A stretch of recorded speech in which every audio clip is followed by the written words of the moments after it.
आजकल लोग पैदा हो गए जो कहते वो खताकार थी, खताकार थी, खताकार थी, वो खताकार थी, वो गुनाहगार थी, वो गुनाहगार थी, वो गुनाहगार थी। ला हौला। पिंडी की एक शख्सियत अब वो बिस्तरे अलालत पर है। मैं खुसूसी तौर पर उसको पैगाम देना चाहता हूं। उन्होंने मेरे बारे में बोलते हुए इतना बड़ा झूठ बोला कि उस झूठ की सजा 80 कोड़े है। लेकिन मैं वो हद मुफ्तरी की बात नहीं करता, कम अज कम उन्हें कहता हूं कि तौबा कर लो मरने से पहले। क्योंकि जब किसी को माज़अल्लाह मिसाल के तौर पर काफिर कहा जाए और वो काफिर ना हो तो कुफर कायल की तरफ लौटता है, ये पक्का कानून है। तो लफ्ज़े खताकार माज़अल्लाह सुम्मा माज़अल्लाह सुम्मा माज़अल्लाह ये क़यामत तक कोई साबित नहीं कर सकता कि सैयदा पाक रज़ी अल्लाह ताला अन्हा के लिए माज़अल्लाह किसी ने लफ्ज़े खताकार हम अहले सुन्नत में से बोला हो।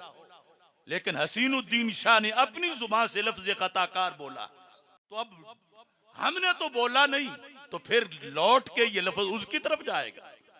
मैं कहता हूं ये कैसे सैयद हैं, इनको सैयदा पाक की तौहीन से दिलचस्पी कितनी है कि जो लफ्ज़ बोला नहीं गया ये गढ़ के बोल रहे हैं।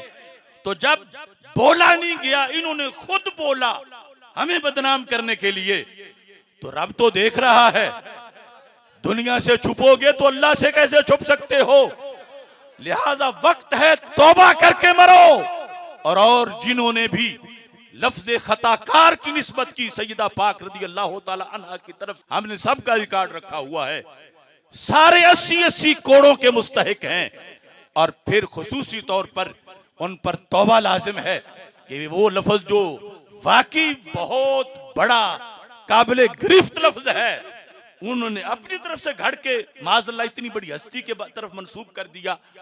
तो ये धांधली की गई इंटरनेशनल एजेंसियों और ईरान के हवारियों और रवाफिज के सहूलतकारों की तरफ से।